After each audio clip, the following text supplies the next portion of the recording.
This is the Extra Point Podcast. During this podcast, we will dive deeper into our Sunday teaching and share practical next steps for your faith journey. Now, let's kick off the Extra Point.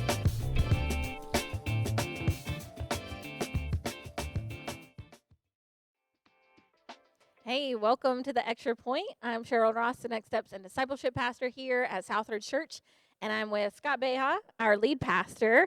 And I just want to let you know, if you are new to us, that we want to make sure that you go ahead and like and subscribe to our channel, so that way you don't miss any new content coming out every week. But we're in week 3 of our series, Stained Glass Crash, and this past week, you shared about the abuse of power, specifically the abuse of power that's been done within the church, saying that, when power is abused, God is not pleased. Right. And we really want to make sure, if you missed it, go back and listen to this, because it's so eye-opening for those who maybe haven't heard of these things or don't realize it. But it's also healing and restorative for people who've maybe experienced this, to know that, oh, wow, there is something to this, and there are people who know that this is happening, and a church who wants to make sure that this doesn't happen. And so make sure you go back and listen to it. But I know that there are a lot of things that you maybe want to clarify or go a bit deeper in, because this was a huge topic to take in 1 week. Yeah. And so, on this podcast, we dive deeper and we give you practical next steps for your faith journey.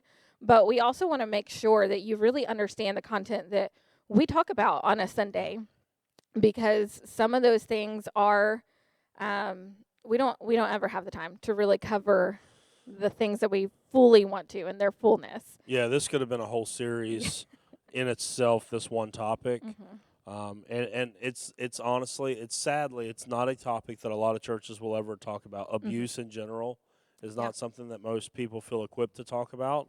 Mm-hmm. I don't necessarily feel equipped to talk about it either. I'm just more led to talk about it in a context that I understand. Yeah. But there's better people to talk about general abuse probably than me. Mm-hmm. But as far as church stuff goes, it's just something that needed to be said. Mm-hmm. Not that, and again, I said this a lot Sunday. It's not that we have major issues here in regards to a lot of this stuff. I would say in our past, people might point and go hey, well, what about this or whatever. There's probably been some times that we've made some missteps that we should also be repentant of. But this is such an epidemic in the church right now. If you're one of those people that you're totally oblivious to this, consider yourself lucky. Right, because there's so many people that have been so damaged by this that it makes it hard for them to even associate with the church anymore. And I think that we could build bridges back to a lot of those folks if the church would just be upfront and honest about it, rather than do even more damage by staying silent about it. Yeah, absolutely. So the very first thing that you talked about was how this stems from unhealthy pastors or leaders. And you shared how there are too many church leaders who are more focused on their ministry than they are on Jesus. And it really made me remember a key principle, which was in a book called Emotionally Healthy Discipleship by Pete Scazzero, where he talked about how you need to be more about being with Jesus rather than just doing for Jesus. Yeah. But a lot of people flip that, and they get so busy doing for Jesus that they forget to actually take time to be with him first. Yeah. And they're professional pastors or professional Christians, but not really practicing Christians. Yeah.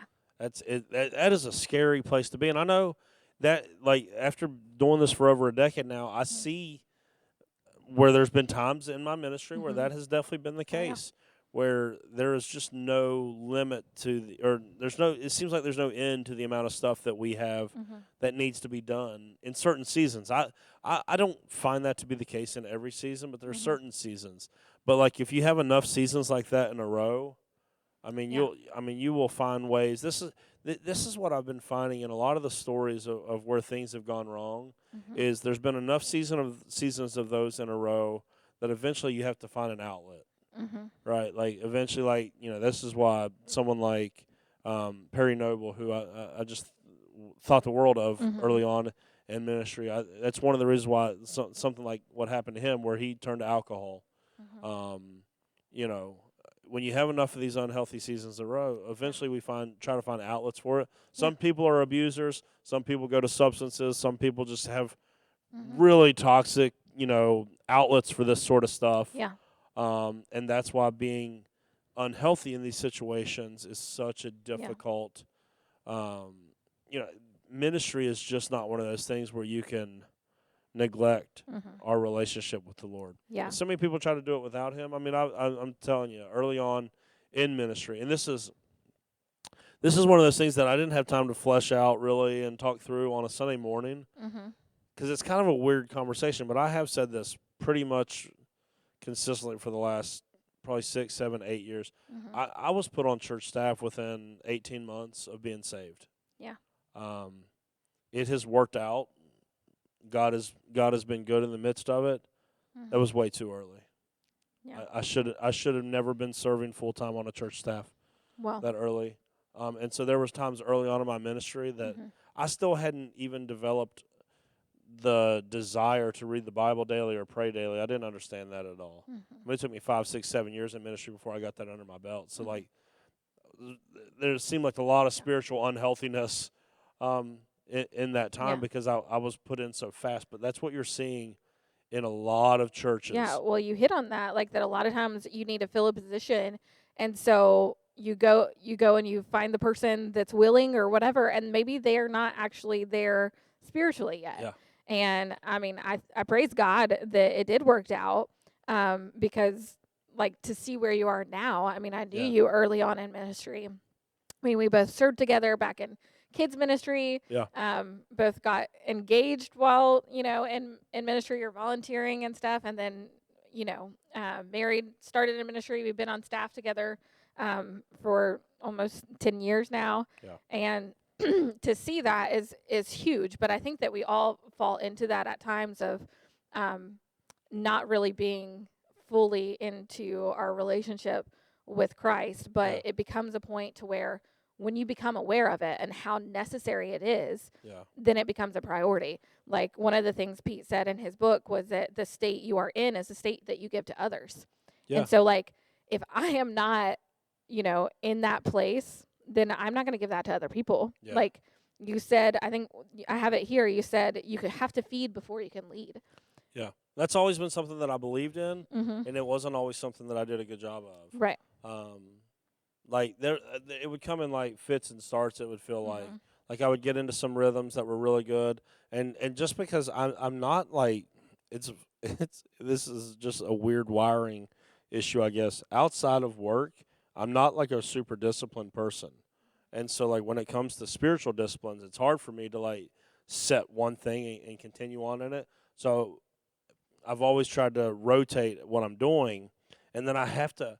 So I have to keep that fresh, but then sometimes I'll feel guilty because my private spiritual disciplines don't look like how they look like in books or in seminars, or this pastor said that he does this, and I've always carried a lot of like guilt about like, well, why doesn't and like it's taken a long time for me and the Lord to just go like, this is how I'm wired. And this is what works to keep me connected to the Lord. Yeah. And I don't sit there and pretend like I'm 100% perfect at this, but I know that if I go 2 or 3 days without doing what I know that it is that I need to do, something in me starts screaming out. Whereas like early on in ministry, I swear I could go 2 months without cracking a Bible outside of studying for my Wednesday night sermon or whatever it was. Yeah. And like nothing in me felt off whatsoever. But like now, if I were to say, just be in a busy season and I'm not able to hit those disciplines, like I've got alarm bells going off from head to toe that like, hey, something has to be fixed. Like, and so I'll come in and I'll be like, look, we're going to have to start this meeting late. Like I did that a lot before the construction stuff. Like, hey, I'm going to be in whenever I'm done praying. Like I have to have this, but I can't start my day before that. Yeah. And so sometimes that's just been it. Like when I feel those alarm bells going off, if I've gotten out of rhythm, I got to jump back into them. Yeah. But yeah, I think unhealthy pastors because of workloads, and I think that we do a really good job here of managing workload. I don't ever. there's seasons that I feel a little overwhelmed, but it's not. Very rarely is that multiple seasons in a row. Here, I just think because we make sure everyone's taking time off. I use up every single one of my vacation days, if not more, every year. Like, if there's a way to spend more time with my family throughout the week, we make sure that we do that sort of stuff. Our elders are all on board for that. We have stuff in place. Yeah.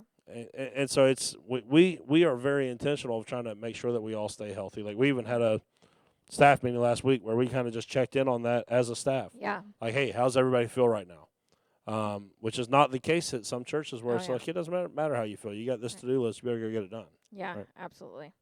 So another thing that you talked about was the idolization of a pastor or leader, and how often they are someone who's more concerned about themselves being in the spotlight rather than Jesus. And how one of the things you said was that you should see Jesus as the one who's leading and not necessarily the person. So let's talk a little bit more about that. Yeah, here's what's so interesting about the evolution of my ministry and my faith journey and just personal journey is early on in ministry, like when I was in youth ministry and then went to associate ministry, and then early on in being the lead pastor, I would look at the way that other people treated their pastors, and you can ask Megan about this, you can ask my wife about this, like, I would be so frustrated that people didn't treat me the way that they treated some of these other people. And I was so discouraged, like, why don't I seem to get the same level of honor that, like, so-and-so gets, like, or whatever. And now, here, all these years later, I look back and I go, like, oh, because that's a really unhealthy position to be in. When you've got somebody like, I'm not saying there's anything against having an assistant or something like that, but when that assistant is like the one scheduling the date night with your wife and like on and on and on and on, all these like, well, wait a second, man, like, you can't be that big of a deal, like, to not even be the, like, that you have someone else schedule time with your kids for you or whatever it is. But, like, I would look at those and I'd be like, well, why don't people treat me like they treat this guy or that guy, that lady or whatever? And it would discourage me. But now I look back and go, oh my gosh, I'm so glad that people around here don't do that. That, like, it's not like, you know, there's always a level of when the lead pastor says something that it carries more weight than anyone else in the room. I get that. And that's a double-edged sword a lot of times. But, like, I am glad that we don't have this weird honor culture in the sense of, like, you know, I've just seen it get kind of goofy. Yeah. And unhealthy in ways, like, when you're like, hey, you just have people doing stuff for you that you could do for yourself. Like, you get treated like you're not a real human being. It's like, no, you know, I can go get my own bottle of water. Like, I can handle that. Like, I don't need someone following me around the church, tending to my shoes and like whatever. I think when it gets to the point, like, there are a lot of pastors I've seen, like, even in like kids and youth ministry, that it's like, no, I'm the one. Like, you should be talking about me and what I'm doing. Like, and to have like a volunteer or a parent baptize that kid or that youth, like, it would be like, absolutely not, because I'm the pastor. I'm the one who's supposed to do that. And like, and just thinking of that kind of, like, I saw that somewhat in those areas a little bit more than other places here, like, not here, but in churches where I've seen where even people kind of have that idea of like, well, that's the pastor, so they should be the one doing this or doing that or whatever. And I think that kind of, maybe it goes back to that unhealthy expectation aspect from pastor, like, that people think that have of pastors.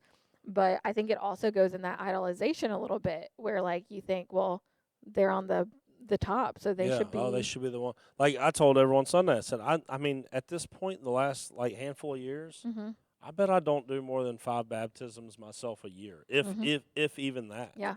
And like some of the decisions that we make here, and I'll just be honest, it's hard to make these decisions because it, like, still within me is lots of pride, lots of ego, because I'm a human, right? And kind of like a type A, like, want to be successful, really want to be, the person at the helm and all of that. And so it takes a lot of swallowing ego to not be the one that's doing every baptism, that's not leading in communion, that's not teaching 52 times a year, that's not on the stage every single chance that I possibly can get.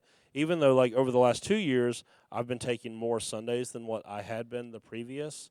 Like, there's still going to be 6 to 8 Sundays that I'm not going to be here. That's, that's roughly like once every 6 weeks that I'm out of the pulpit. Yeah. And I know that's still a lot of Sundays compared to where some people are now. There's a lot of lead pastors that are only preaching like 35, 30, but a lot of it has to do with seasons of the church as well. But it takes a lot of swallowing your pride to let other people stand in the spotlight. And I'm not necessarily perfect at that, and I wouldn't point at myself as the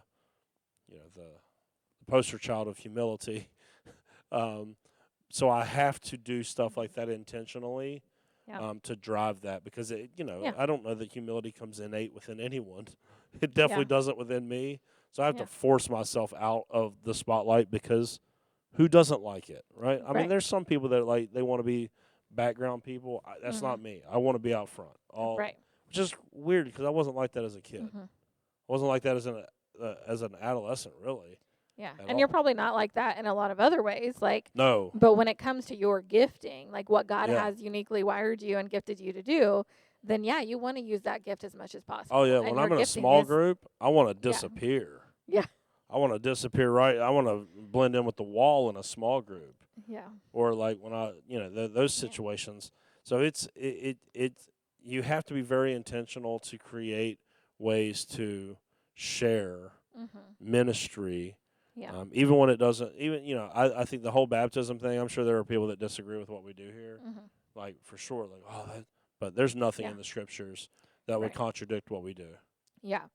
Yeah. And I think some of that, it can help with preventing against idolization of a leader or pastor, is when you're sharing that with other people. It's not just you. Yeah. It's not just about you. It's not just about the children's pastor or the youth pastor. It's about these people who really make it happen. We're one out of a big group of people. Well, we're getting ready to see over the next probably 10 years in the life of the church, not our church, the church global. We're getting ready to see why what we're talking about is such a big deal. Yeah. Because in the 80s and 90s and early 2000s, you had these mega pastors plant these churches, and now they're getting to retirement age. And if they have not done a good job of raising up a team to come behind them, these churches that we have seen for decades as so influential, they're not going to last at all. And that's why, in ministry, our former pastor Mark did such a good job of teaching us this. We are all interims, right? Literally, the Lord, I could leave the stage right now, and God could go, "Scott, I'm sending a job your way," and I could be gone in a month. Yeah. And if Southridge is completely dependent upon me, it's not going to be good. Yeah. Which is why they have to get used to other people speaking. They have to see other people leading. Other people have to take ownership of ministries, because if everything rises and falls on one leader, we've said it for 9 years now. If it's not good without you, it's not good, period. Yeah. If you can't be out of the building without things falling apart, your ministry is not in good shape. Yeah. That's why whenever when I take my Sundays off, I don't have a care in the world. There's been some times, honestly, we've had upwards of 3 pastors on vacation on the same Sunday, and I still don't bat an eye, because I know all of us are leading in that way. That if it's not good without us, it's not good, period. So I never worry about what's happening here when I'm not here. Yeah, that's great. So now let's talk about abuse of Scripture. I think this is one of those that is extremely damaging, that the churches have done in multiple things, but really kind of within this abuse of power context, how they have used certain scriptures to kind of allow abuse of power to happen or persist or to remain silent. And I think it goes back to something that we've taught on and talked about multiple times about, you have to understand the full context and have a fuller understanding of what the scripture is saying. to one, be able to know that it's not correct if they're Yeah. using it in that way, but also teaching that in such a way that it's less likely to happen. Well, people get nervous about this idea that Mhm. I can make the Bible say whatever I want it to say, and people get nervous about that because they go like, whoa, wait a second, and then it sounds like you're saying there's something wrong with the Bible, and so therefore you're undermining the Bible. It's like, no, it just means that if I want to, I can go in and do all sorts of. Think of the heinous things throughout history. People have used the Bible to justify. I can make this thing say whatever I want to say. That's how we come up with all these bizarre things and then blame it on the Bible. And so, like, of course there's abuse of Scripture going on. Like when we talked about the 1 Samuel passage, that David would not kill Saul. And then you get New Testament pastors going, well, that means you're not supposed to touch the Lord's anointed one. Well, first off, and this will be wildly unpopular, which is, I don't say this publicly very much, but I fully endorse it. Anointing is an Old Testament concept. It's not a New Testament concept. Gifting is a New Testament concept. The idea of anointing is an Old Testament concept that had to do with kings, not pastors. Pastors are gifted and called. Kings were anointed. Those are drastically different things. Yeah. So this whole idea of don't touch the Lord's anointed, that's an Old Testament idea, first and foremost. But second off, it's nonsense to use that as a catch-all to say that you can't say anything about me. Right. Now, and again, this is where, as the one that experiences this, my ego goes insane when someone pushes back against me. It does, because I'll have to talk to Megan all the time. Like, why is this person that's not theologically as trained as me, has not been doing this as long as me, does not know what I know? Why are they pushing? And she'll have to be like, but listen, like, it's okay. Like, it frustrates me, but at the same time, if I don't listen to those people, I will turn into the very tyrants that I was talking about on Sunday. And even though I don't like it, but I try to receive it graciously, and they might be 99% wrong, but the 1% of truth that they might share with me might actually change, like, me for the good.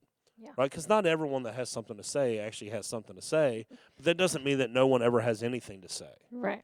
Right, and so it hits you right in the gut. As a leader, you go like, that person didn't go to seminary to be telling me that my interpretation of the Scriptures is wrong or whatever it is. But if you don't listen to that, this is how we grow, is by getting challenged. And so, yeah, I mean, you get this whole idea, you don't, if no one ever, like, tells you that your ideas are bad, then you'll just, Right. end up with a bunch of bad ideas. Yeah. Like, nobody ever told the emperor that he was naked, right? And he just walking around naked or in his underwear. I've never read that story, but I don't know what if you're nobody, you don't know that story, What are you talking about? the emperor's new clothes or whatever. The emperor, I don't know. It's a I know kid's Emperor's story. New Groove. Yeah, I think that, I don't know. Either way, I you don't know know. the story. If nobody spoke up to the emperor, he would have walked around looking like a fool. Yeah. And that's what happens in so many churches, and this is what some of the books that I was talking about Sunday, and we're going to post links to all of this. What they were talking about is, in these unhealthy cultures, quickly these leaders that are abusive surround themselves with nothing but yes men and yes women. Yeah. Who, when they come out with an idea, everyone sitting around the table goes, oh my gosh, that's the greatest thing I've ever heard in my life. Yeah. And no one ever pushes back. So maybe it is a good idea, but it's not a great idea. Right. And what would it would take for it to be great would be more discussion, but nobody's having that discussion. Or maybe it's a complete stinker of an idea, and no one in the room has the guts to be like, have you really thought this through? Yeah. And like, so quickly they begin to replace their boards with people. I have actually, and again, this is not like the pat me on the back, because I promise you I've screwed up more of this than I've gotten right, but I have intentionally looked for people over the last couple of years to add to the elder board that I know will not put up with that crap. That I know will sit in the room, because I've had because I've butted heads with them in the past over stuff. I know that they'll come into that room and do the same thing. Yeah. I have to have that. If not, I will lead like this. Yeah. And so, again, you have to be intentional Absolutely. about it. So if you have someone that's not intentional or just has bad motives, that will come in and be like, no, I know that person pushes back against me. Right? Like, I've been in elder selection processes before where someone, I'll mention someone's name. And one of my elders will go, well, just so you know, that person has come to me previously with some issues about you. I said, perfect. That's who I want in the room with me. I don't want people in the room that are only impressed with my ideas. I want people in the room with me that will push back and be like, oh, wait a second. I want people in the room that are going to irritate me a little bit. Yeah. Because I've seen what happens when you don't have that. You create monsters. Yeah, having some people that you are do.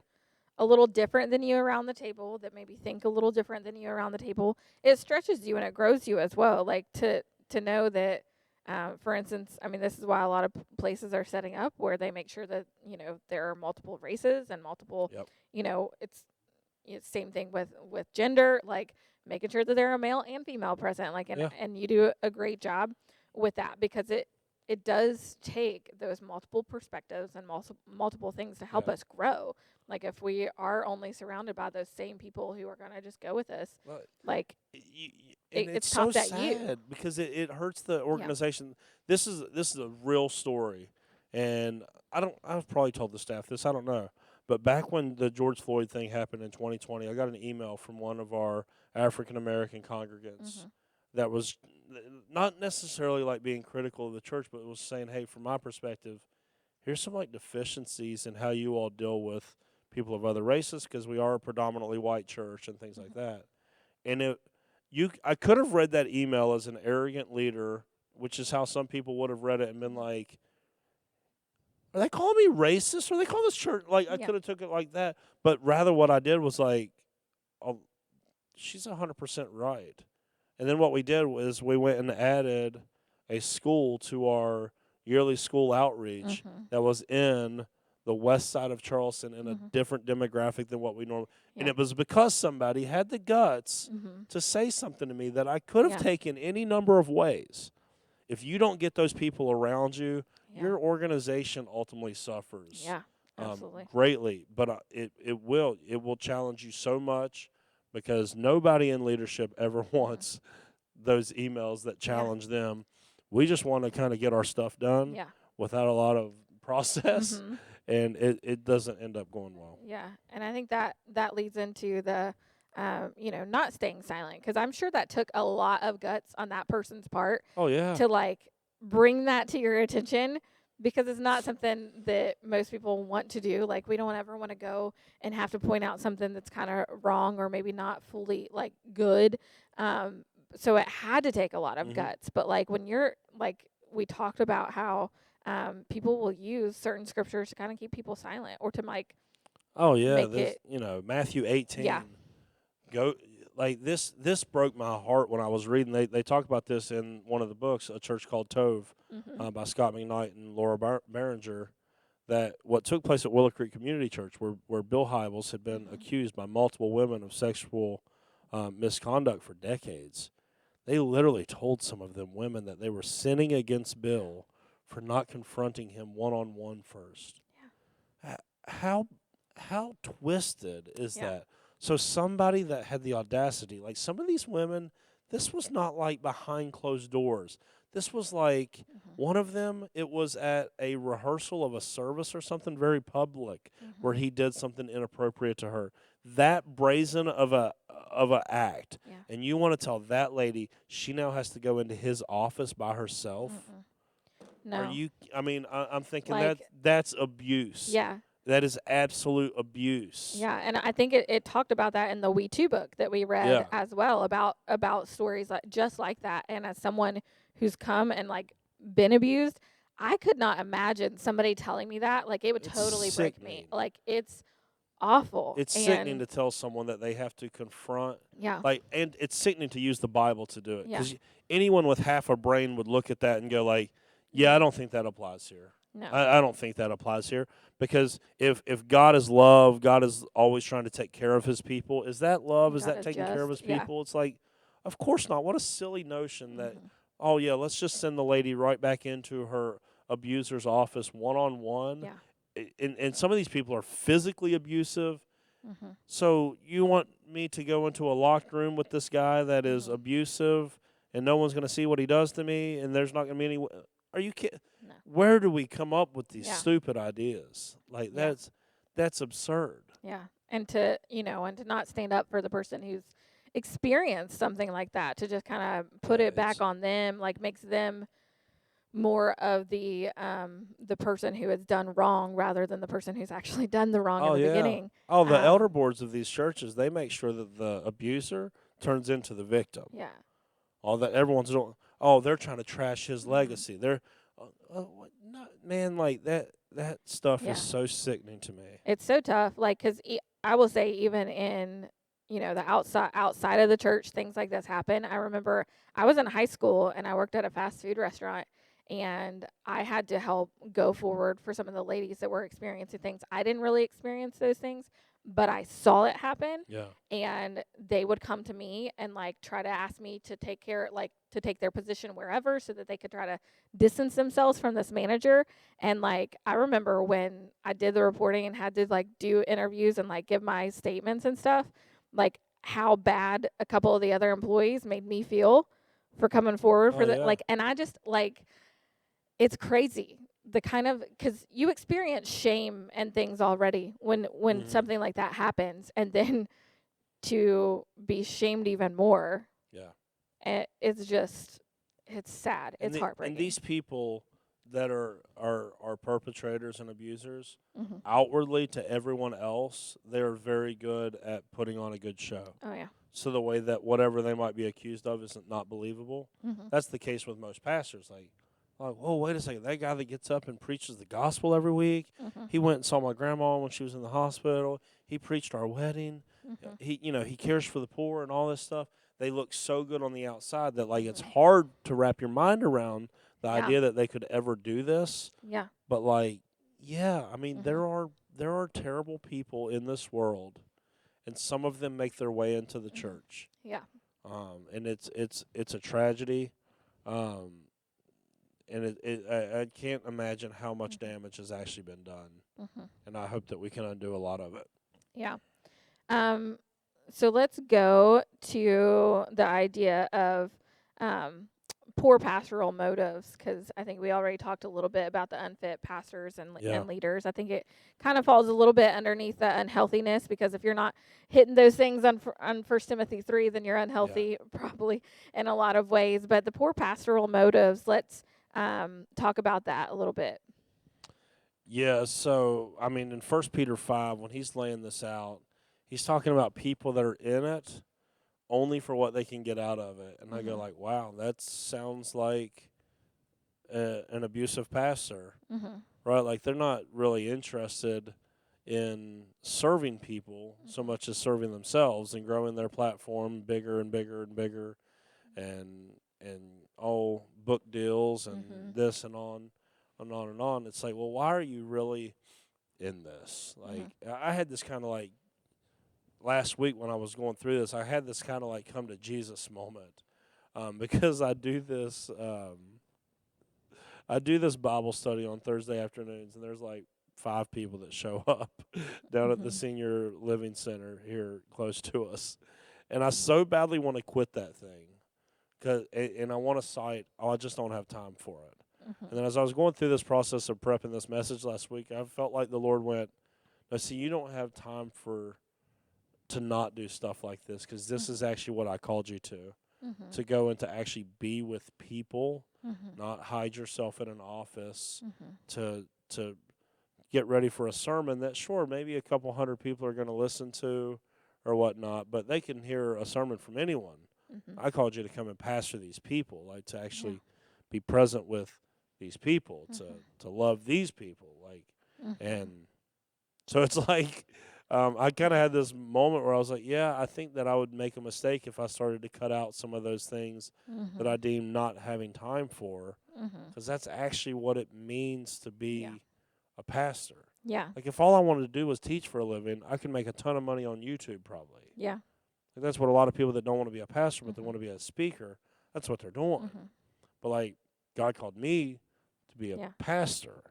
And so those are two drastically different things. When you start canceling stuff that gets you away from people, then you really aren't understanding the call.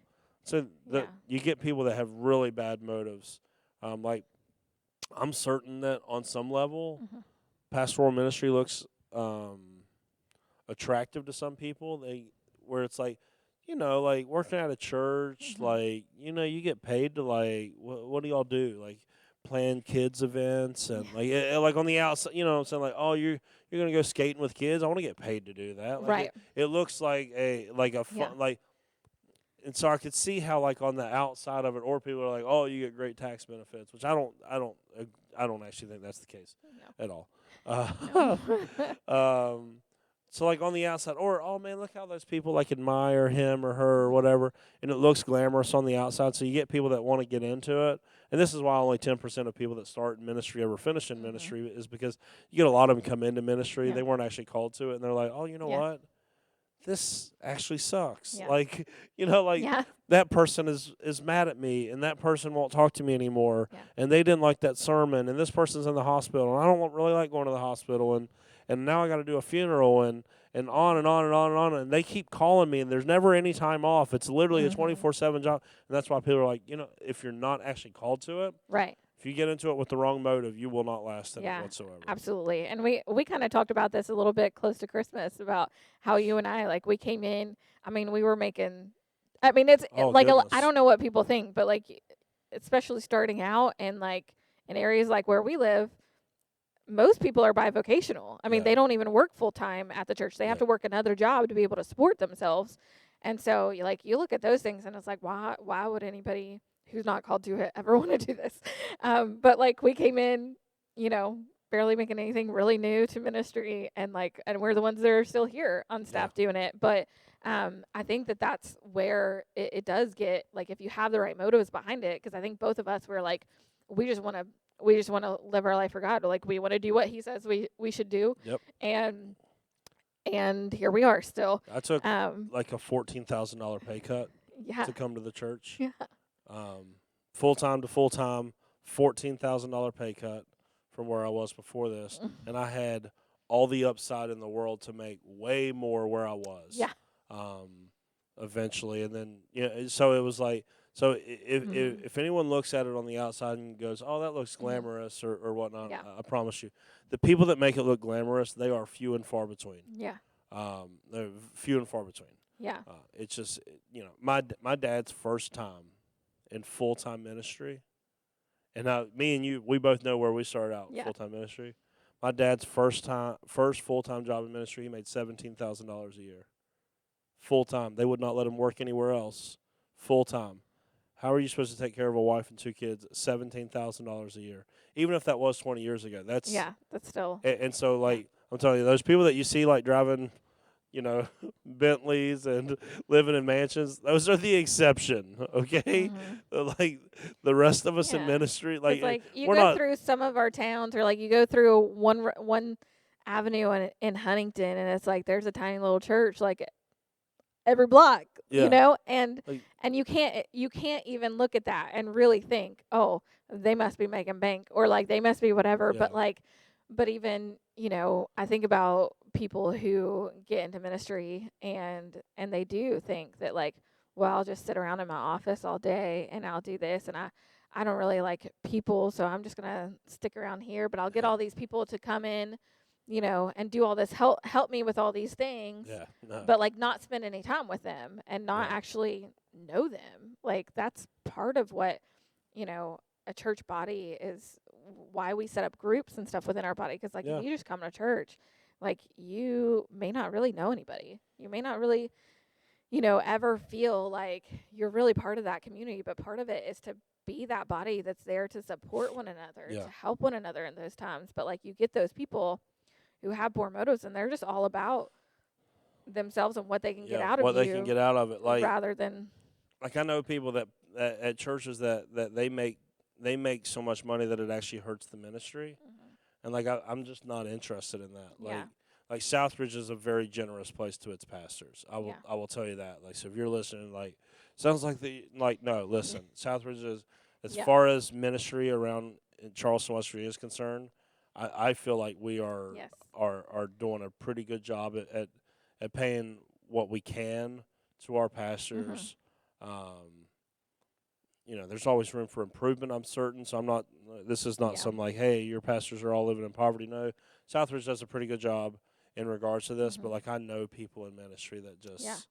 I mean, it is a We know people that sacrifice. probably, like, if you had to say, hey, you got to give up your office for a kid's class, they'd be like, no.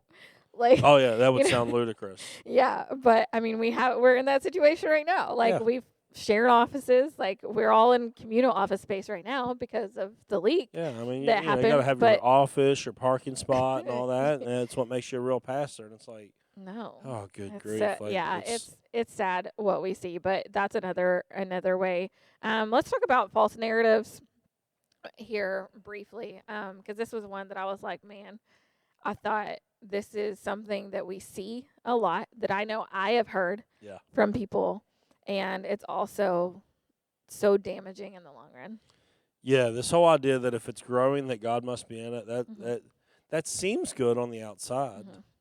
but just pull back the covers just a little bit, and you go like, oh yeah, that doesn't really make sense, Mm-mm. right? Like that doesn't make sense because, again, because we've seen it over and over.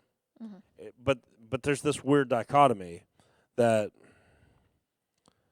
in one sense God is in it because lives actually really are being changed. Yeah. Even in these abusive situations, somehow God is using Mhm. that. Maybe he's not using that, but he's still like His people spirit are can still move and work people are within still it. getting Like, saved. yeah. Even if somebody that's an abuser gets up and shares the gospel, God's spirit can still save people. Mhm. That's That's doing it in it's spite of the person. yeah, it's so Like, mind blowing. and in to a me. way, I feel like this happens anyway because we're all broken and not great. Yeah. Like, we're all not perfect. We talked about this last week, but there's a difference between not being perfect Yeah. and abusing what God has, Yeah. like, And the responsibility so I God think has given God you. does it for a while. Mm-hmm. But then, kind of like we hit that Ezekiel 34 passage, like super briefly. You should go read it Yeah. if you're listening to this, and you should go read it, like God's rebuke to the shepherds of Mhm. Israel. Like eventually, and this is Mhm. what we have started to see, Mhm. God will step in Yeah. and He will put an end to it. Yeah. I'm telling, like what happened out at Mars Hill in Seattle, Mhm. 10 plus campuses, 15,000 plus people, millions of dollars in real estate and in the bank, and yada yada yada. All these people, it's gone. There is not a church there called Mars Hill anymore. It is gone. Yeah. And so Yeah. God will step in Mhm. and intervene. Yeah. And these people have been removed. Some of them have been restored. Praise Mhm. God for that. Yeah. The Yeah. ones that, and I mean, I've got certain people in mind when I say that. So, like someone like Perry Noble, I Mhm. think that for the most part he went through the right process Mhm. of how you get restored back into ministry. Because I'm not saying that people that have made mistakes in the past should not be restored. I think some of these folks that are dealing with like sexual abuse and things like that they should be in prison.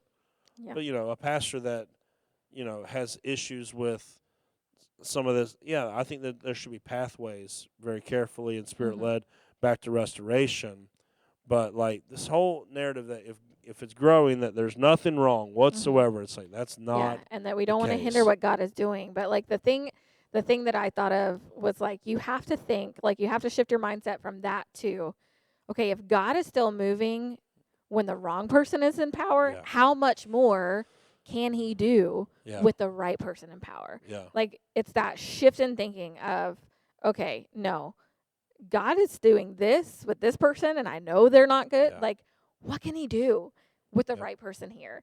And so, like, that's something that I just really thought of and was like, man, if we could just shift that mindset, how much better that will be.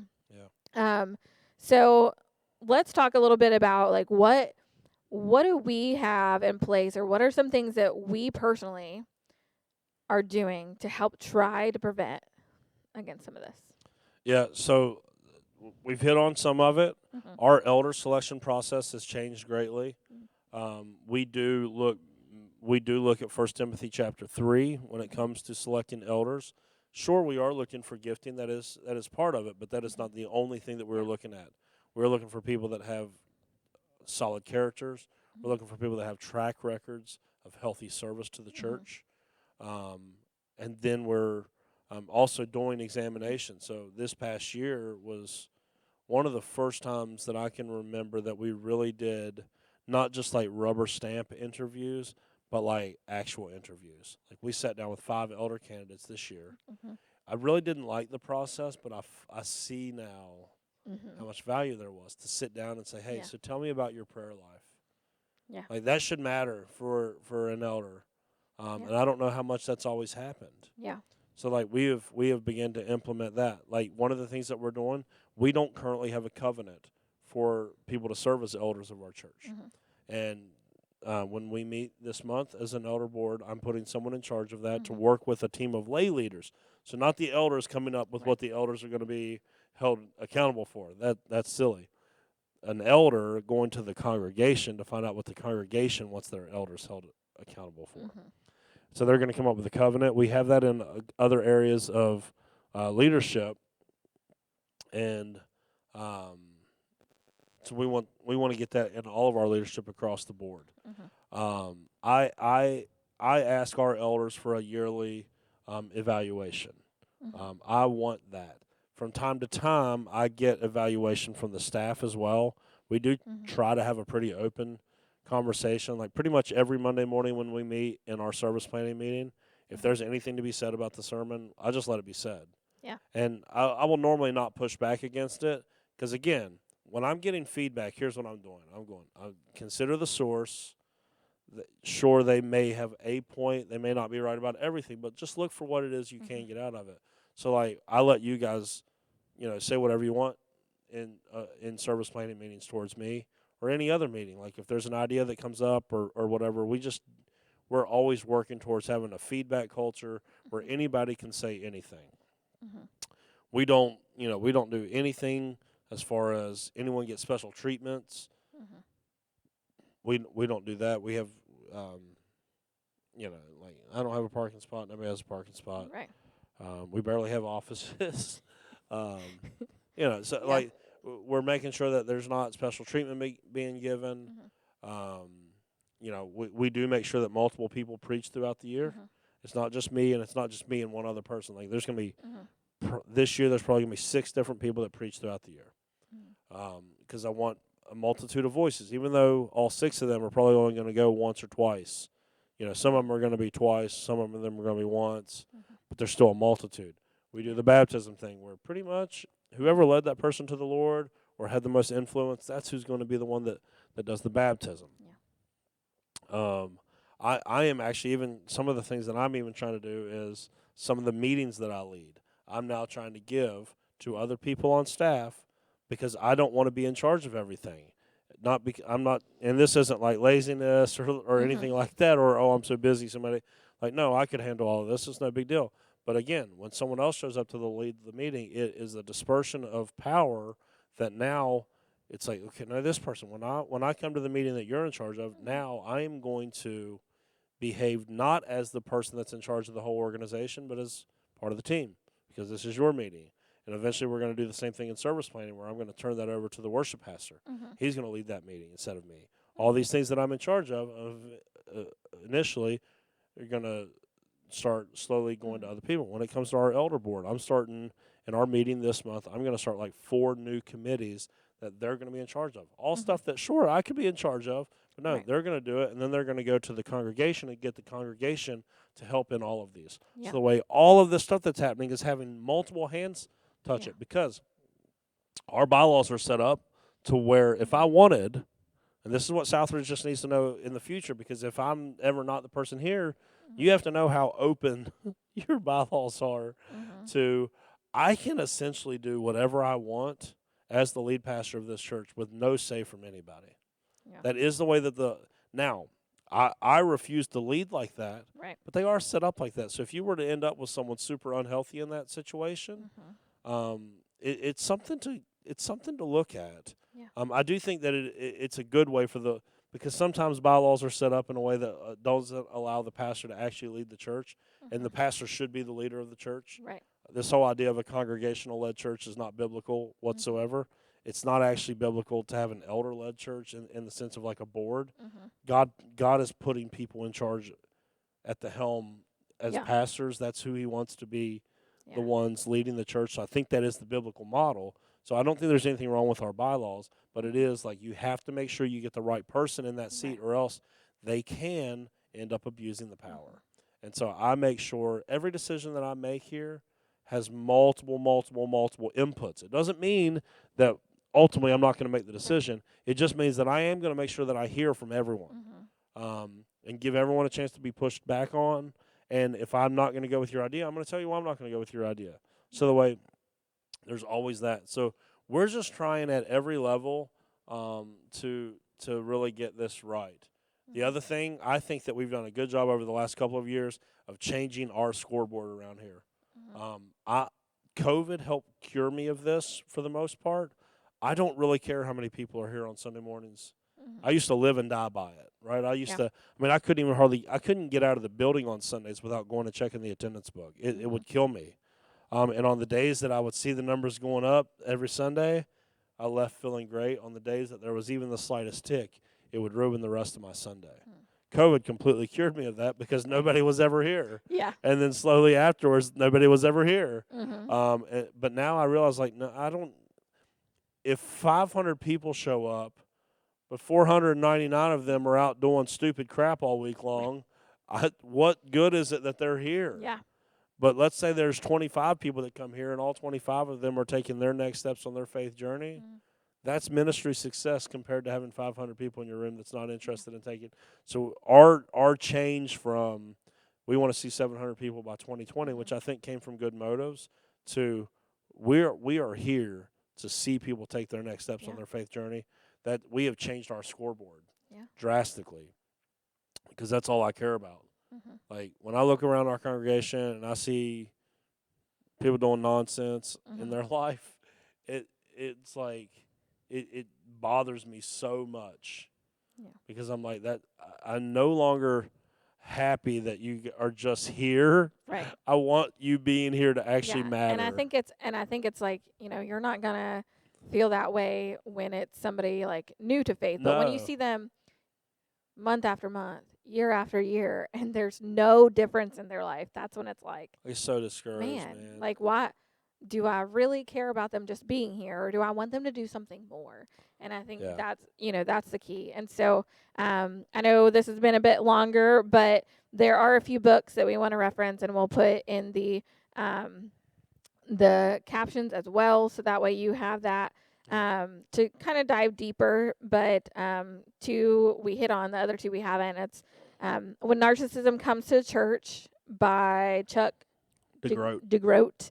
And Redeeming Power by Diane Langberg is another one. So if you want to dive deeper and kind of go a little further in some of these topics, like those plus the church called Tove, we too, emotionally healthy discipleship is something that's going to take you really far as your own your own health in a lot of these areas. But I think, some of the things that maybe you can do personally to help within your own practical next steps would be to really, not be afraid to speak up in those things. Like you gave that example. I think that's great. Not be afraid to speak up and go to someone when you see something that's not quite right.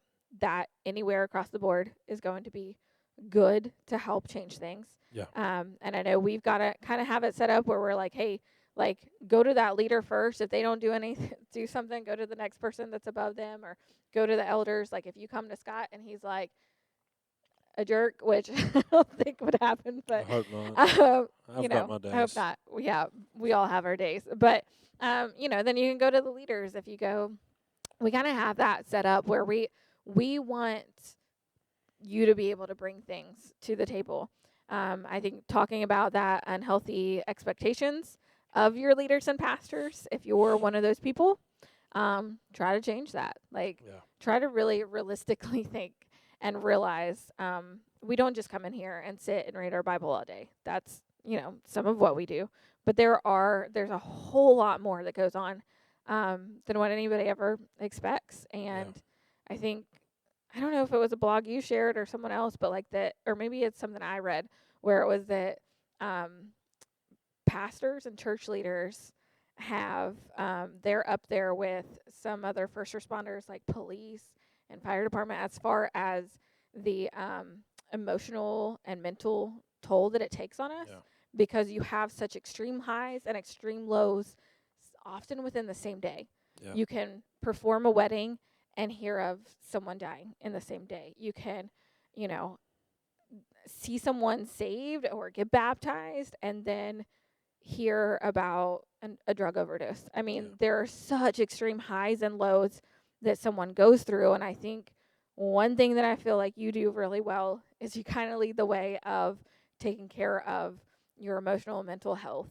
It's something I've started seeing, a counselor as well, to work through some of the things. Like Jesus, he is great. Like, he is a healer and restorer and can do all those things. Sometimes you need to be in partnership with somebody else who knows with Jesus as well. And so if you have experienced any kind of church abuse or anything like that, or abuse in general, like, I want to just reiterate what you said at the end on Sunday, to come to us. Like, let us help you find the resources you need, let you know that you're not alone, and point you to Jesus, but point you to something that's, within the combination of Jesus and something else that you may need to help you on that healing journey, on that path to freedom in that way. But again, before we go, we just want to make sure that you know that a new episode comes out every Wednesday at noon Eastern Standard Time. So make sure that you like or subscribe our YouTube channel, our Southridge Church YouTube channel, or the Southridge Church podcast. Thanks for tuning in to The Extra Point. Be sure to subscribe to the Southridge Church podcast and tune in every Wednesday for another episode of The Extra Point.